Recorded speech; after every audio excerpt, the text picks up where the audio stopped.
Shout to Mobamba.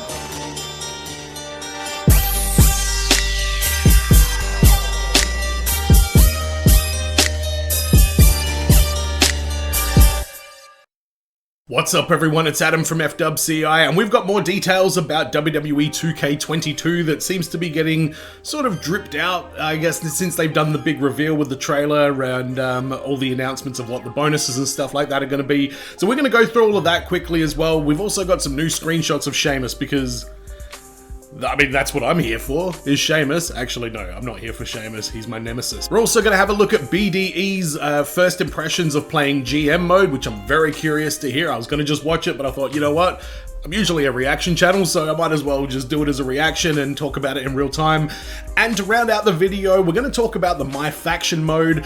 I'm a bit of an expert on the NBA 2K MyTeam mode, which I believe is going to be very similar. So I'm going to go through some of the menus and stuff in that mode and just try and figure out what's going to cross over into the WWE 2K22 game, because visual concepts in 2K, I started seeing a lot of similarities in the product of NBA 2K and WWE 2K around about 2K19, when visual concepts really sort of, got involved. And it wasn't a good thing either. It was a detriment to both of those games, and WWE 2K20 ended up not coming out at 2K21 ended up not coming out at all. So clearly it was a downward spiral trajectory. I'm not going to edit this, so you can just deal with my mush mouth for now. But let's start off with the screenshots of Sheamus. Let's get that out of the way. So graphic wise, this does look a bit better than the trailer, but I mean, we've seen in the past 2K really pick and choose what characters they're going to use, and then they often seem to put a bit more effort into those characters because they know they're going to, display them as an advertisement for the game of like, look how great this is. So these screenshots, they look a bit better, I won't lie, than the trailer, but it doesn't make me any more excited for it because, again, these screenshots have, always been somewhat, maybe even misleading in the past, so I just take those with a grain of salt. But let's see what BDE had to say about GM mode. He got a bit of early access a couple of weeks ago, a week or so ago by the looks of things, and I started watching this video. As soon as he got to GM mode, I paused it. So let's see what he's got to say. I actually like this guy. I like what he has to say. It can be a bit dangerous getting this close to the company that you have to unbiasedly sort of talk about and be very objective about. So, I'll keep an eye on that as well. But so far, everything I've seen of this guy, he's been quality. So let's check him out. At the same time. Now, like I said earlier, my GM is the mode I spent the most amount of time in. And let me tell you, there are so many cool features that they put into this mode that makes it incredibly enjoyable. It sucks that I can't say a lot right now, and I wish I could share more with you guys at this current moment. Damn you. But I'll say this, you can tell that some thought went into my GM. I think besides universe mode, my GM is the mode I'm gonna spend the most amount of time in. I can say that. Now, as for my rise, I didn't— Wow, is that all he's gonna say about it? Okay, so he's obviously not allowed to say much about it, but honestly, some of his language in this video has been kind of curious. I think he said, look, I went in with low expectations and I gotta say, I was pleasantly surprised. I don't know, pleasantly surprised doesn't fill me with the most confidence. It's not like he's like, guys, this is the one, like, trust me on this. Like, he's really not vouching for it too much. But and again, the wording there, they've clearly put a lot of thought into this. What does that mean? Like, is that saying that it's good? Or is that just saying, well, they put some thought into it kind of thing? So, very curious about his wording on there. But let's see what else he says about some of these in case he talks about MyFaction as well. I don't want to get too far into it because I really didn't want to get spoiled. I want to save some of that for the pre-release where we can record footage, and when we actually, get the game and I can record it for the channel and stuff like that. So I didn't get too far deep into it. But even though I only played for a short amount of time, all right, tell me what you guys think. Does it bug you to no end when a game comes out and you've already, like, it comes out like at midnight and at 12:01 there are a whole bunch of YouTubers that have uploaded like, the first 3 hours of gameplay or something like that? I don't know, that always really kind of bugs me. I guess it's a marketing thing, but it's also kind of, yeah, I don't know. I never really got down with that, but you know, good on him. He gets the opportunity to do it. So I was enjoying myself, and I'm very interested to see where they go with the storylines. They added something that I've wanted to see for a while, so I'm interested to see how that plays out. Next up, I want to talk about the graphics and the presentation for this game. I know it's not a deal breaker for a lot of people. I know, you know, graphics and presentation doesn't make a game great, but let me tell you, dude, this is hands down the best a WWE game has ever looked, and I can say that with confidence. Again, very telling. Talking about, obviously the graphics are pretty good. The trailer just didn't do it justice by the sounds of things. Or again, maybe some models look better than others. But, you know, you can tell, he's like, I can tell you with confidence, this is the best looking game, which is a promising thing to hear. But he wasn't talking with confidence with GM mode, and there was no confidence with, you know, some of the other stuff that he's mentioned as well. So again, I'm just trying to sort of dissect. I'm in your head, BDE. Not get over how good the entrances look in this game. All the entrances I was able to see, I didn't see everybody's, but all the entrances that I was able to see just feels like real WWE TV. It really brings you in. So far, Roman Reigns and Finn Balor's entrance are my two personal favorites. The championships are also the best they have ever looked. I don't even know how to describe it, dude. You just have to see it for yourself. Whenever they drop something and someone's holding a title, you gotta see it, dude. The titles look good. This one's not too crazy, but I really like the menus this year. They're super clean, and they're not gonna blind you like how WWE 2K19 did, I promise. I love 2K19. White menus and all. And look, no game is perfect. I'm not gonna sit here and act like this game is flawless. I gave them my feedback and constructive criticism, and when I'm able to speak more about that in a future video, you know I got you. You know I'm gonna keep it real. For those that don't believe me about keeping it real, you can look at my WWE 2K20 first impressions video, and I was a little ruthless. But when keeping it real goes wrong, Brandon was a YouTuber with a very successful career until 2K. No, just kidding. All right, that's interesting. And you know what? Congratulations to him as well. It's always, you know, inspiring to see somebody who, you know, started off humble and moved their way up, and now they get to do these, you know, amazing press events and stuff like that. I do think BDE is very genuine and sincere. Genuine and sincere is what I just said there, not insincere. And again, it's very telling with that. I can tell that there are a lot of things in this game that are still not that great. My number one concern is that GM mode is going to be locked to only WWE franchises. Hopefully, you would have to have creator wrestlers in there. With the roster size they have, like, it would just be a complete shambles without the ability to include creator wrestlers. But I'm more worried that they're going to lock the brands to Raw, SmackDown, 205 Live, WCW, ECW, just, you know, WWE owned, you know, brands. So that's my number one concern there. I didn't get as much out of this as I was hoping, but it was very interesting more just hearing how he talked about it, trying to be polite, trying to be honest. It's a hell of a balancing game in that kind of situation where you're, you know, being encouraged by a company that maybe doesn't put out the kind of product that you're really kind of waiting for. So props to BDE, he's a quality channel. But before we check out the NBA MyTeam and see what comparisons we can make to the MyFaction mode, this is what's happening in Australia with it anyway. We just got announced, obviously 11th of March, 3 days early access, which kind of works out for us because I think time zone wise, that means we kind of get it a little bit before the States do. So, you know, good on us for actually something working out in our favor for once. This is a weird one. Collector's Bundle comes with a Rey Mysterio replica mask and steelbook, but doesn't include the game. So you buy a steelbook, I don't know what's in that, nothing, I guess. The steelbook's usually like a replacement for the case. That mask looks amazing. I'd be curious to see what kind of quality it is, and also what the price tag on this is, because this is completely unrelated to anything else. If you drop 150 bucks on this game, you still need to pay more for that. So, you know, kind of a weird thing, and very, you know, very typical, I guess, for the gaming industry these days. So this year's going to include the Undertaker Immortal pack, the Season Pass, and the Starrcade 96 Rey Mysterio pack, which is really curious because he fought Jushin Thunder Liger at Starrcade in 96. So does that mean we're going to get Liger on this? Rey was wearing this really cool red, white, and black attire as well. Was one I really thought popped with him back in the day. So that gets me very curious. I would much rather see a Rey Mysterio Halloween Havoc 97 pack, because that's, you can see him right there. That's what, my favorite Rey Mysterio match of all time, and he is one of my favorite wrestlers of all time. So,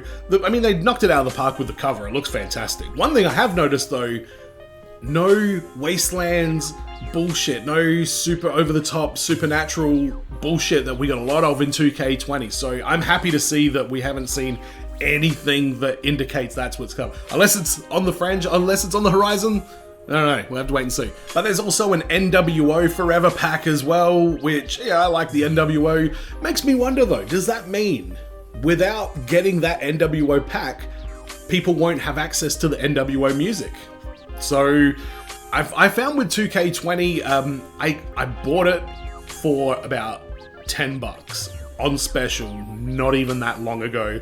I pre-ordered it when it first came out, took it back to the shop that day because as soon as I saw the graphics, I was like, oh my god, this is worse than 2K19. Immediately took it back for a full refund. I didn't even redeem any of the DLC or anything like that. And I got it recently fairly cheap and thought, you know what, I might just try some universe mode. I'd be interested to see what the community creations look like. And, I know the game's buggy and, the graphics aren't that great, but I love the WWE 2K franchise. I always have. And, I just really still wanted to have a look at it, even though I knew it was going to be, a frustrating kind of experience. So I did that and realized, oh no, I need to buy all of the DLC if I want to basically download anything from the community creations. That was upwards of $60 Australian to get all of the DLC. It did not go on special. I think it went on special recently, and I was like, nah, too late. Too late, guys. 2K22's already announced, I'm not going to go spend that kind of money on this. So I think that could be an issue. You might not even be able to have NWO music in the game unless you buy the DLC. And it's kind of a very fortunate situation 2K finds themselves in, where you've got all these community creations, but if you just buy the standard basic bitch, version, you're probably not going to be able to download, most of them by time, the year is halfway done. So, very curious, very wary about that for other people. Obviously, I don't care. I'll be getting it and I'll have no problem. But again, I just feel like it's a bit, it's a little bit sucky for people that don't want to buy the DLC. It just removes a aspect of the game that they can't use. With that being said, I'm very excited to hear that we've got cross-platform creations. I've always seen some great creations over on Xbox that I really wish I could have downloaded. So that seems to be the biggest step forward that they've talked about in this game, is the cross-platform abilities. And fantastic to see that.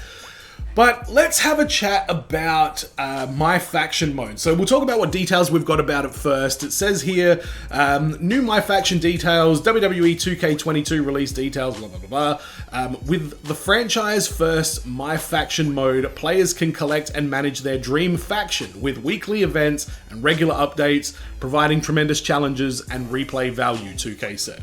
Those who pre-order the standard edition and cross-gen bundles get the Undertaker Immortal pack, which will include MyFaction evolution cards for the Undertaker, plus MyFaction perks and bonuses, including an Undertaker MyFaction logo card. I don't know what that is. Undertaker MyFaction wallpaper card, and Undertaker MyFaction nameplate card.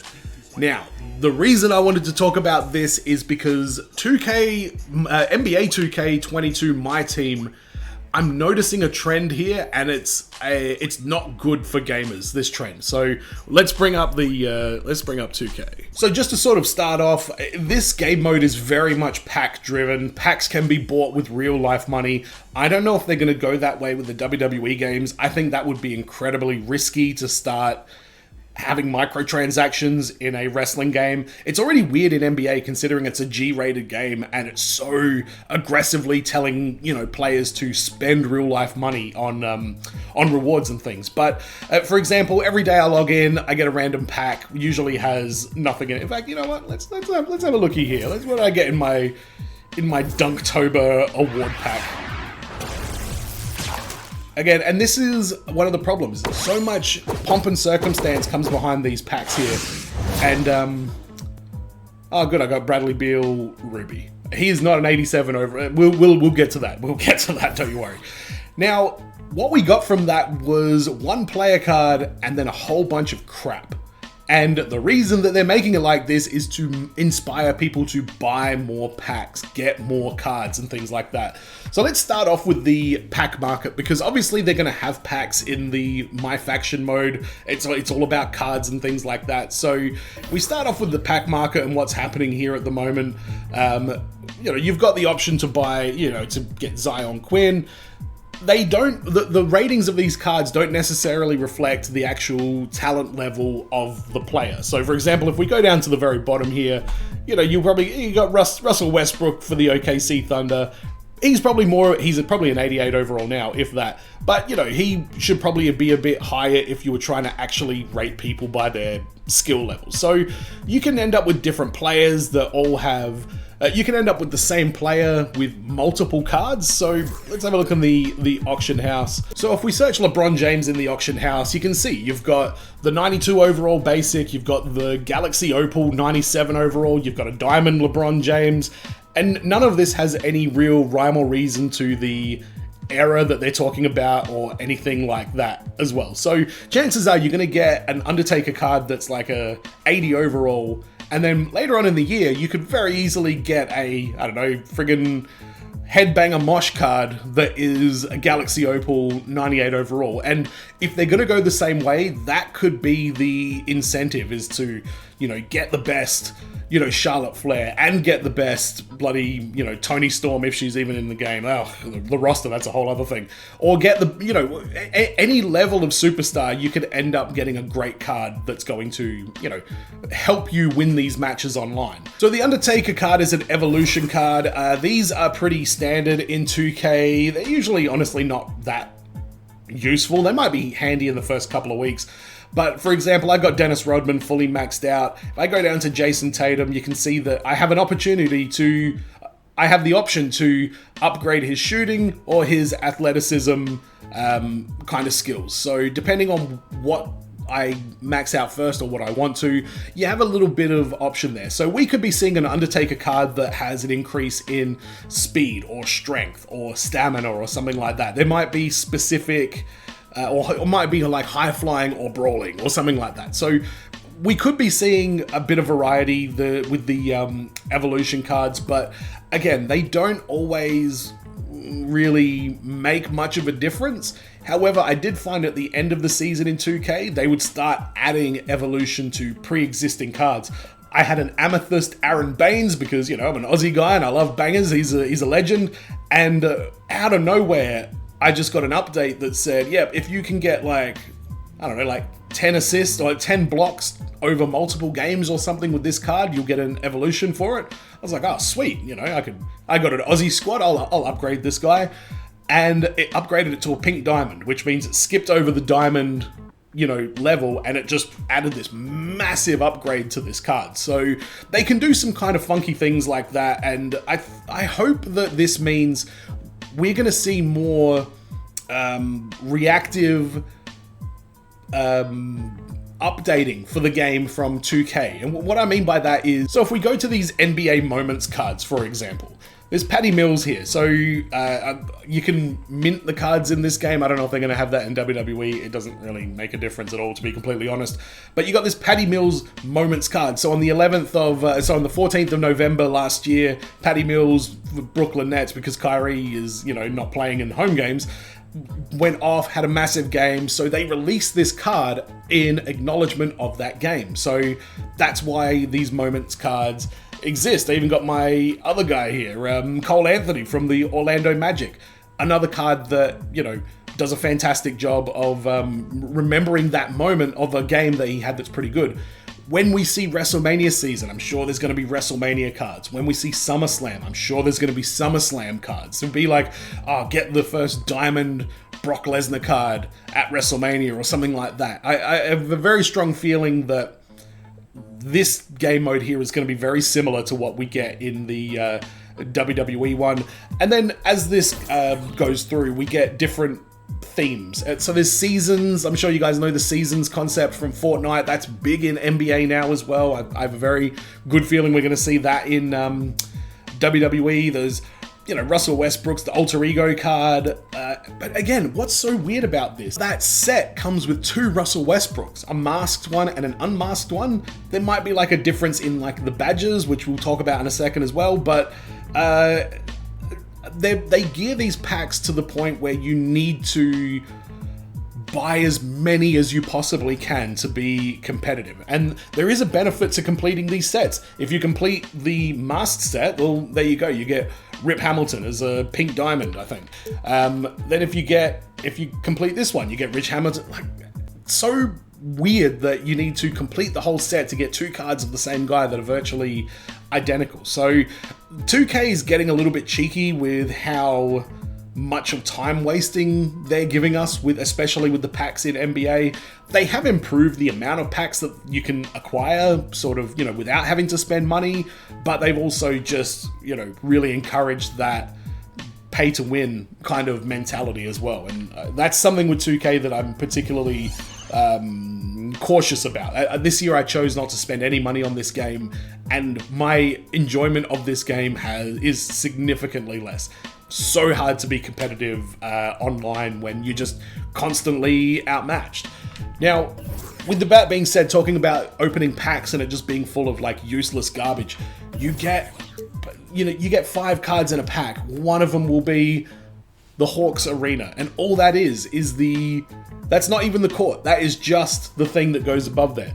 You might get a card with the court in it as well. So again, you're kind of wasting. But what really sucks, first of all, this game has contracts. You need to keep your players' contracts, up if you want to continue to use them. If you don't have enough contracts, you can buy the contracts, but they are crazy expensive considering how much money you actually get back from playing the games. So again, it's this weird kind of tactic. I don't know if the word tactic is right, but it's definitely something that slows down your ability to progress. If you're trying to save up MT tokens, or which is the MyTeam coins that you can play in game, then you're gonna have to make sure you've got contracts. Okay, you don't have enough contracts. Well, now you got to get money, but you're trying to save money. It all kind of eats itself in a way. But what's been really frustrating lately is these things here, these shoe boosts. They are absolutely, you're going to get a little bit of a bonus from, doing this, but not to the point where you want to be getting packs with, tons and tons and tons of these things. They also sell for absolutely nothing. They sell for 10 MT. It takes time just to even sell them for like a tiny little bit of bonus. It's very disappointing that they are abusing the fact that people want packs and they want cards, and now they're just filling it with shit that people really don't need. So that's something to be wary about with this mode. The other thing I wanted to touch on is badges. I think we might see this. So, think of badges like you think of like the skills and abilities in WWE 2K19 and 20. For example, looking at the badge here, it tells you here, Chef, increase the range for off the dribble 3-point shots. So if you're way behind the 3-point line and you've got this thing, you can definitely, throw that shot up with a higher percentage that you'll actually hit it. I think we're going to see more badges and abilities and stuff like that. I just hope 2K is smart about what abilities they do put in them, because these days with video games, people aren't looking for a fair fight or aren't looking to, build their character that matches their style or anything. People are looking for exploits, people are looking for game hacks, people are looking for ways to cheat, and all it takes is, one Randy Orton card with a bonus on it that says you get a finisher at the start of the match, and now that's anytime you want to go online, you're just facing Randy Orton every time getting hit, 1 second into the match. So they got to be careful with that. They don't want to piss off the people too much by just making it pay to win and making it very imbalanced. So badges could be interesting. The packs is a little bit concerning if that's the direction that they go. But again, I'm very keen to check this mode out. There are different game modes in MyTeam. Like, you can play online, you can play offline. So I anticipate there's going to be a lot of challenges. And the sort of summarize what I think this mode is going to be, I think you're going to end up with a roster of, maybe 20 or 30 people ranging from, a 79 overall, something or other, all the way up to a 99 overall. there'll be a whole different variety of stuff in there, and hopefully they can find a way to make use of majority of your roster. And it's not just a case of get your strongest guy, go against somebody else's strongest guy. I'd like to see more diversity of, look at that overall record. I'm telling you, this year's been rough. I've been playing these games for like 10 years, and yeah, that's my overall record for clutch time this year. It has not been good. So the different game modes could make it interesting. Again, I think this is a no-brainer to put this kind of mode in the game, and I think it will hopefully build to more variety in this game and more different things to do. You're not just going to be left to your own devices in universe mode, you know, for the entire year. It's going to be a bit more ability to interact. The rewards they had on the WWE 2K20, did they have like an online reward? It might have even been 2K19. They were just weird rewards that nobody wanted. It was like, oh, look at this skull helmet. Oh, look at this, you know, red boots. Like, they just gave us crap. So, yeah, getting cards, different wrestlers and stuff like that should be good. I think we're going to get a lot of legends in this game, which is pretty consistent, honestly, to the MyTeam. You need legends in this. But with this one, you're trying to build a whole roster of basketball players, you know, multiple times over kind of thing. So at the end of the day, I'm very keen to see where MyFaction goes and what it is. I do hope that this game is a success. However, 2K and Visual Arts, and WWE for that matter, have done nothing but disappoint me for the last several years at this point. I mean, WWE releasing all their talent the way they have, when they did it, and how they did it, was, you know, disgusting. 2K's microtransactions are now becoming infamous for how greedy they are. Yeah, like 2K and WWE as a partnership is actually kind of toxic, and that is really sad because once upon a time 2K were the shit and WWE was the shit. So WWE needs to be very, very careful. I honestly, it feels like they're underestimating the importance of their video game audience, and they need to be careful because this time next year, when WWE 2K23 is coming out, chances are we're probably going to have an AEW wrestling game on the market as well. And people that just want their wrestling games, you know, because they are addicted to them and they love having the newest wrestling game, they may not need WWE's wrestling games anymore. Same as a lot of wrestling fans don't need to watch Raw and SmackDown anymore because we've got other alternatives that are available to people now. So this is honestly a wild time. We could be about to see a redemption, or we could be about to see this a complete car crash. I don't know. I hope it's a redemption because I think these games have the capacity to be something very special, and I think they've been underachieving for a long, long time, and it's time for them to start taking this development of these games seriously. So I'm going to wrap it up there. Thanks for checking out this video. I know it's been a long one. Don't forget to subscribe as well. I will keep on top of the WWE 2K22 stuff. I do have a reaction channel as well. I just uploaded the reaction to Peacemaker Episode 4. So if you've seen the Peacemaker, even if you haven't and you want to check it out, go to FWCI, etc. on YouTube as well to see my reactions to that and a whole bunch of other stuff. And don't forget to let me know in the comments what you guys are hoping to see with this game. I look to engage with you guys in the comments as well. So looking forward to that. And as always, everyone, be well, stay safe, look after your friends. See you in the next video. Peace.